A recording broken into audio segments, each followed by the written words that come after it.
Coming up on The World Today,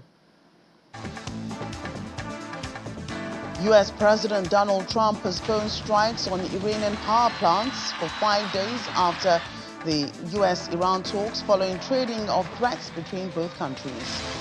Iran's foreign ministry denies reported talks between Tehran and the United States ever existed.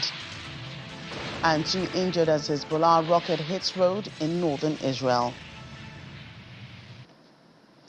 Welcome to the program, everyone. I'm Joke Rogers here in Lagos. We begin in the United States, where U.S. President Donald Trump said that he's postponing the strikes on Iranian power plants after the U.S.-Iran talks a couple of hours ago.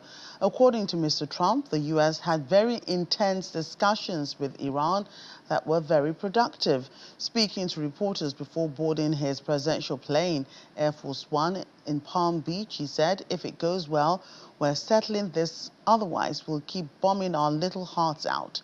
His words, Mr. Trump said things are going very well with Iran. His remarks followed his earlier social media post where he said Washington and Tehran had held talks, and as a result, he had ordered a 5-day pause on targeting Iran's power plants.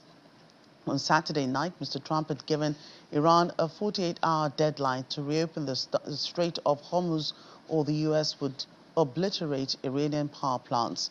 Well, earlier today, UK Prime Minister Keir Starmer and U.S. President Donald Trump discussed reopening the Strait of Hormuz. Well, Iran's foreign ministry has denied the purported talks between Tehran and the United States ever existed. In a statement issued shortly after Mr. Trump's announcement, the Iranian foreign ministry said, quote, "We deny that U.S. President Donald Trump said what he said regarding negotiations taking place between the United States of America and the Islamic Republic of Iran." The foreign ministry adds that the Islamic Republic of Iran adheres to its position, rejecting any type of negotiations before achieving Iran's goals from the war. Meanwhile, the UK government has welcomed U.S. President Donald Trump's latest announcement.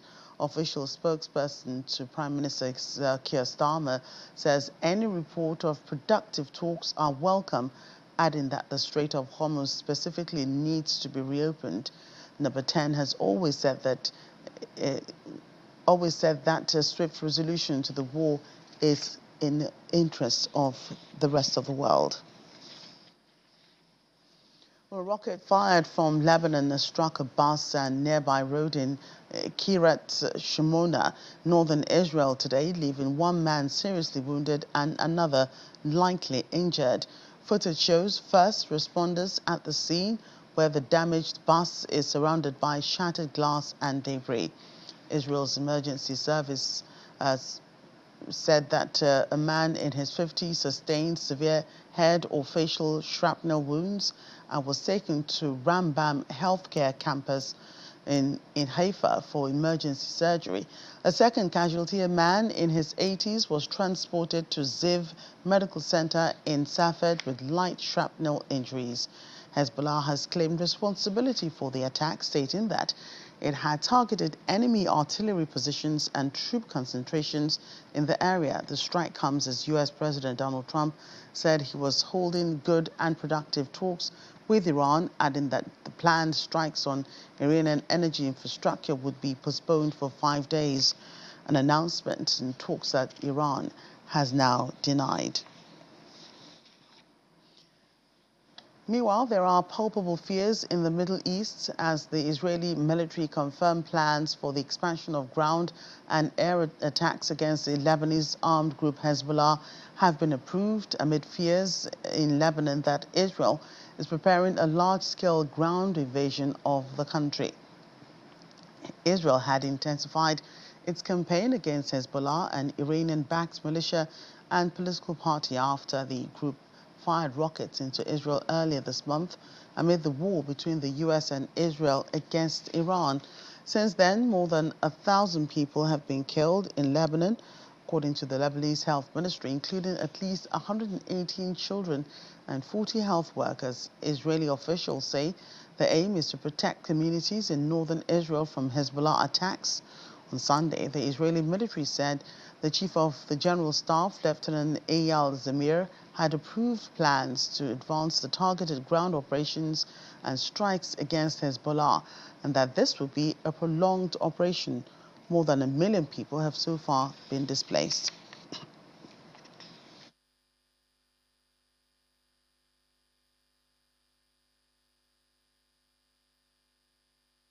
Let's get more on this, and joining us on the program is the global security consultant, Mr. Diali Aigbe.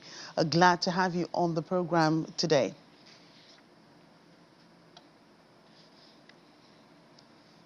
Dr. Aigbe, can you hear me? Yes, yes, I can hear you. Can you hear me? Yes, can you hear me clearly? Loud and clear. Thank you for joining us on the program. First, the U.S. president made an announcement earlier today that he is postponing the threats on Iranian power plants. He said that he's engaging in productive talks with Tehran over the war on its facilities.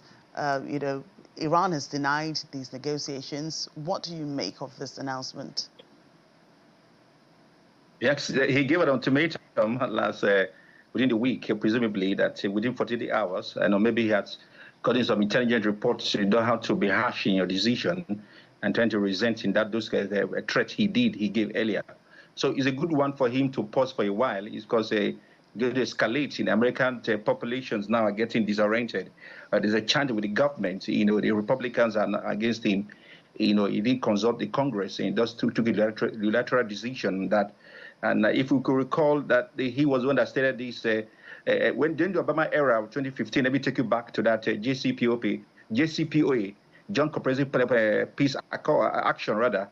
When they had to curtail the Iranian deals, and he tore that deal apart and said it was a one-sided deal, and he truncated it when the 5 Security Council members agreed on that. He tore that 2018 when he came into government, first time during his government, and he's not escalating it now. So he maybe he's trying to gather intelligence. He can't just probably simply react like that because the Strait of Hormuz is being barricaded now, and the Iranians are winning. They have the cards now to their advantage, and so if we hurriedly take that decision, it escalates the oil price globally.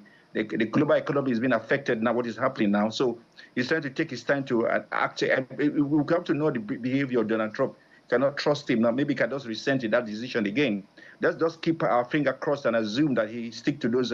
Maybe consult with people. Just take decision like that, because lives of people will be, many people lives will be lost and people will be killed in the process in taking that decision. They were still on that negotiation table when they quickly went to war. He didn't think through the effect of it. Then escalated beyond his imagination now. So I think it's a good one for him if he can think through it and consult broadly so that we'll have a peaceful world. Right. Do you imagine that he's trying to save face because Iran has denied that discussions or negotiations are ongoing with Washington? The problem is that we cannot really trust Donald Trump. He will say something else and will decide to do nothing else, And he had this agenda, when during the campaign period, he did promise that he's going to stop the war in Ukraine and Russia. But he's the one starting the war now, So, and he wanted to win the Nobel Prize for Peace.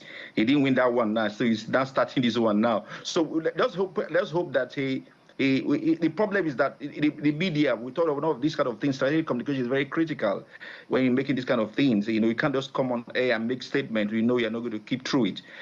So I just hope he'll be able to. Tehran is trying to debug that now because they don't trust this perception of Tehran towards Washington. They don't trust them. They have zero trust for them. And that's why they're being reluctant to probably believe and debunk it quickly, so it will not look as if it's Iran or the Iranians are the one not trying to truncate the peace negotiation process. So that's why they swiftly debunk that statement of Donald Trump.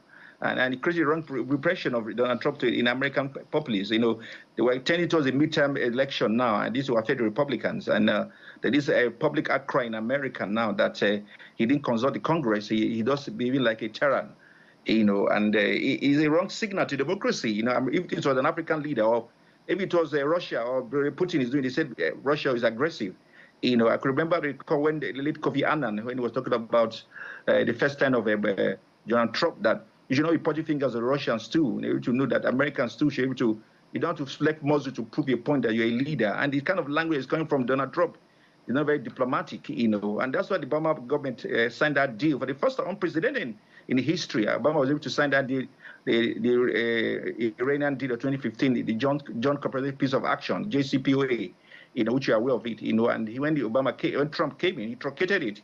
He said it was one-sided thing, and as even he stuck to that agreement, we wouldn't have it kind of what we're having now. There's this mistrust of Tehran that if Donald Trump can truncate that peace that was agreed by the 5 countries of the permanent members of the United Nations, and he just came so that way, pulling out America without consulting the remaining 4, was very, very disheartening. And then, so Tehran doesn't trust the statement of Donald Trump again, and they're very skeptical of the Washington administration. Right, and earlier you said that, you know, the cards are now, you know, in Iran's favor. Could you expand on that? What do you think, you know, could be playing out in Tehran as we speak?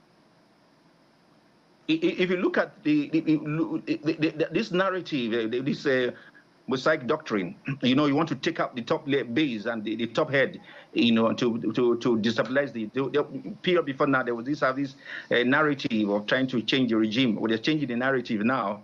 So you think maybe America and Israel thinking that taking off the top leaders of the Iranian government will bring down the government, but reverse has been the case now. You know, and Tehran is still standing, so they have that advantage now. You know, so that the country is going to risk that of bringing a troop. There's this possibility of bringing the troop now, foot soldiers, soldiers on the ground now, deploying soldiers, and this is a looming national chaos to the American government or to the American people if he dares that, because you're going to enemy's territory. If you recall what happened in Afghanistan, you know, Americans spend millions, more than 10 years of Afghanistan, billions of dollars. If you look at the cost now, America is spending almost $900 million every day, and the Israeli government is spending $2.3 billion within every week. You know, they can't able to sustain that. You know, they need to sustain that momentum. How they're calling for Congress now to release about $240 billion. And they're saying that, but you didn't take that approval from us. Why are you not coming to us to and the Secretary of War said that you need money to kill the bad guys. You know, you can see kind of rhetorics. They kind of the use of no diplomacy in the use of language. This Obama government is very critical. They're not very good. The use of language is very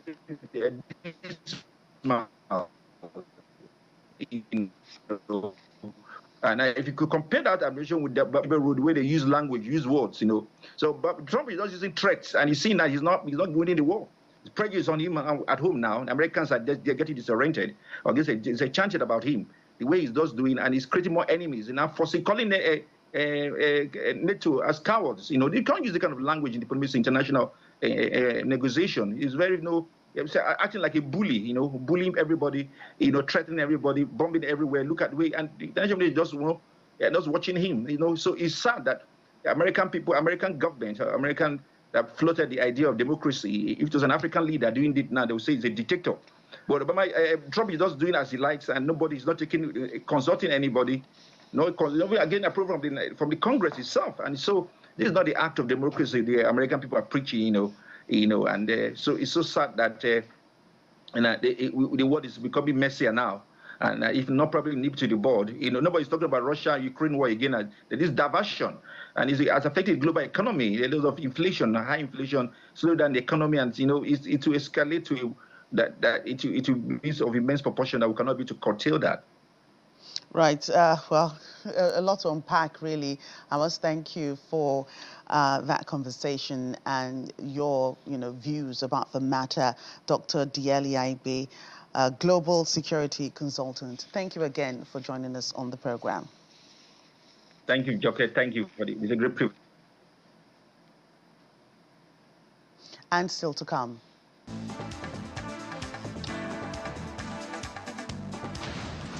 U.S. TV presenter Savannah Guthrie and her family renew appeal over missing mother. That's in a moment. Please stay with us.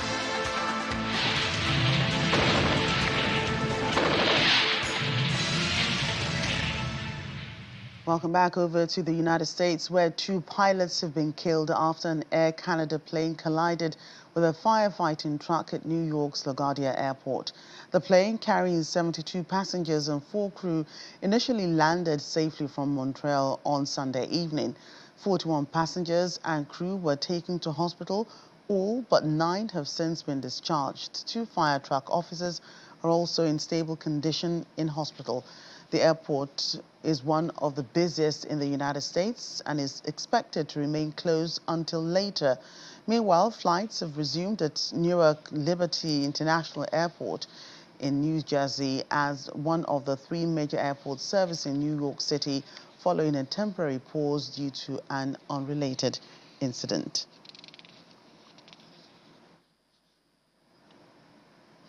Hey, Nigeria President Bola Tinubu is seeking a United Nations efforts to tackle insecurity and restore stability across the country, speaking while receiving a large delegation of state governors who came on Salah homage to his private residence in Lagos. The president commended them for all they are doing for the people, but emphasized that they had to do more. He revealed that he had sought more international assistance for equipment and technical support to enhance the fight against insecurity. The next phase of our struggle is staring us in the face. It's the challenge of insecurity in this country. And I'm making all the efforts to ensure it is us collectively that we share the joy and be proud of, victory over tyranny.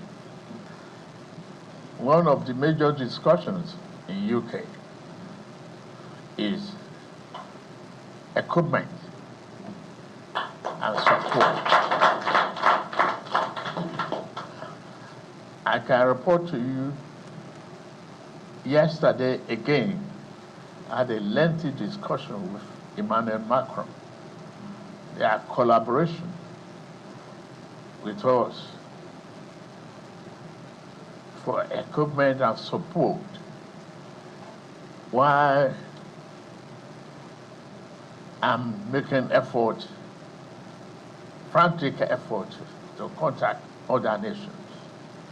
If we have to spend our goodwill and line of credit, we have those who are willing to support us with equipment and training. Our investment in technology and equipment that we must defeat, terrorism and all of these characters. We must come together to do that. You are all doing well, but you can do better. Caring for the vulnerable. I know this Middle East crisis will elicit inflation, will affect our purchasing power. The labor union and others will be gearing to ask us to support them because of the effect of the Middle East war and prices at the pumps, resulting in transportation problems and high prices. Well, the war in Ukraine is far from over. 6 people have been killed in Russian attacks on 4 Ukrainian regions In the past 24 hours, according to local authorities, 2 people died in the southern city of Zaporizhia when a drone hit a residential house on Saturday, while 8 others, including 2 children, were injured. In nearby the Dnipropetrovsk region, 2 people were killed and 5 injured. Authorities in the eastern Donetsk and southern Kherson regions each reported 1 death. This comes as Ukrainian and U.S. teams continued their talks on how to end Russia's full-scale invasion of Ukraine, the first such negotiation since Israel and America launched wide-ranging strikes on Iran last month. Meanwhile, 2 officers have been injured in an explosion in the town of Bucha near the Ukrainian capital, Kyiv. The explosion occurred on a residential street in the early hours of today. When police arrived at the site, a second blast took off, injuring 2 officers. Authorities have described the incident as a terrorist act. Meanwhile, the police have arrested a 21-year-old local resident who they say was recruited online to carry out the 2 explosions, but did not share the platform that employed the services of the suspect.